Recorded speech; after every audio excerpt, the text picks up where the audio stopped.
Di sini kami akan mempresentasikan mengenai materi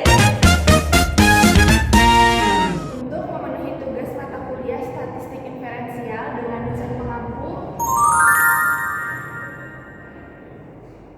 Selamat menyaksikan video kami.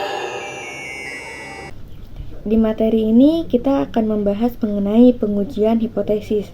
Saya Rembulu Nur Purnamasari akan membacakan dari slide 1 sampai slide 6 dan selanjutnya dari slide 7 sampai slide 12 akan dibacakan oleh rekan saya yaitu Tasyana Hana. Pada materi pertama ini mengenai hipotesis.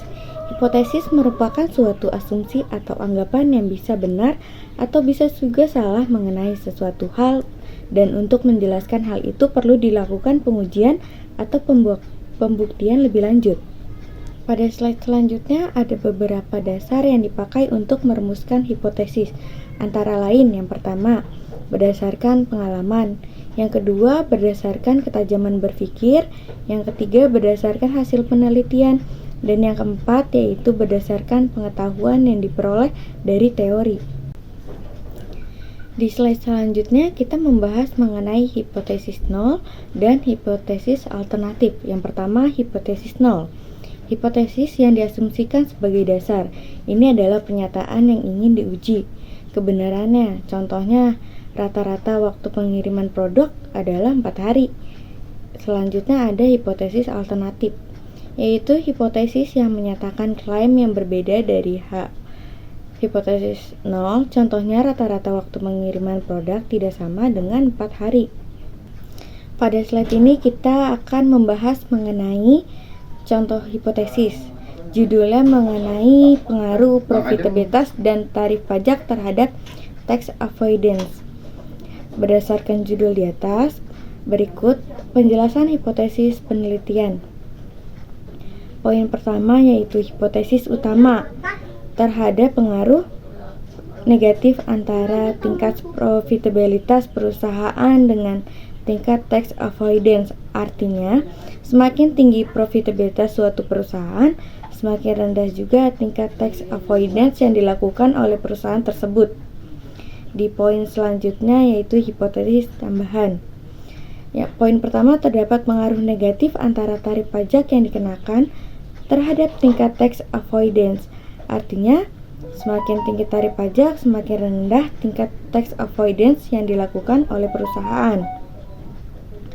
Dan poin selanjutnya ada pengaruh interaksi antara tingkat profitabilitas perusahaan dan tarif pajak terhadap tax avoidance.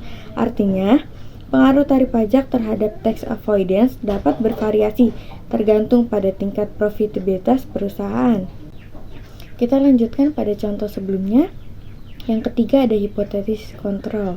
Yang pertama, faktor-faktor kontrol seperti ukuran perusahaan, struktur kepemilikan, dan industri tempat perusahaan beroperasi juga dapat memodernisasi hubungan antara profitabilitas, tarif pajak, dan tax avoidance.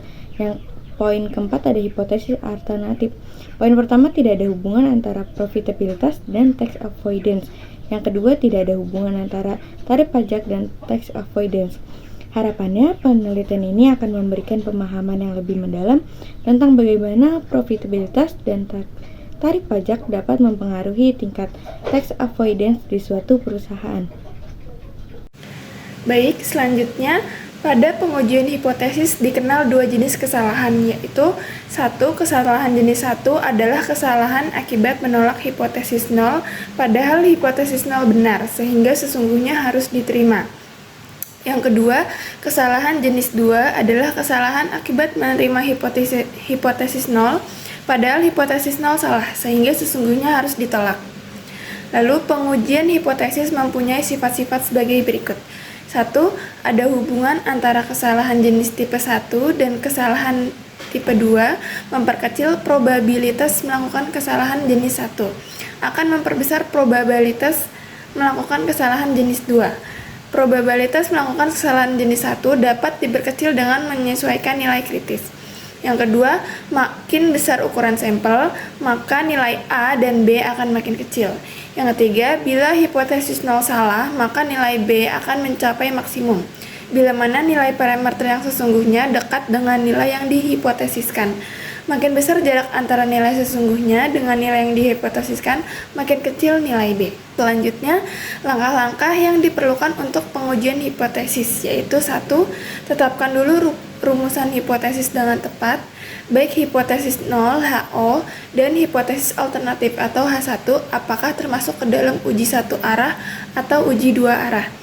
Yang kedua, tetapkan taraf nyata A yang diinginkan, sehingga dengan memakai nilai A tersebut diperoleh nilai kritis dari tabel. Dengan demikian dapat digambarkan daerah penolakan HO dan daerah penerimaan HO.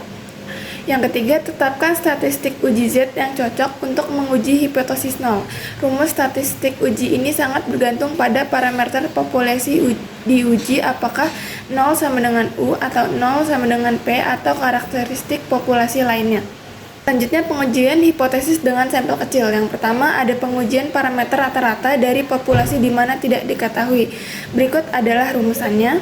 Yang kedua, pengujian parameter beda dua rata-rata U1 dikurang U2 dari dua populasi. Dan berikut adalah rumusannya.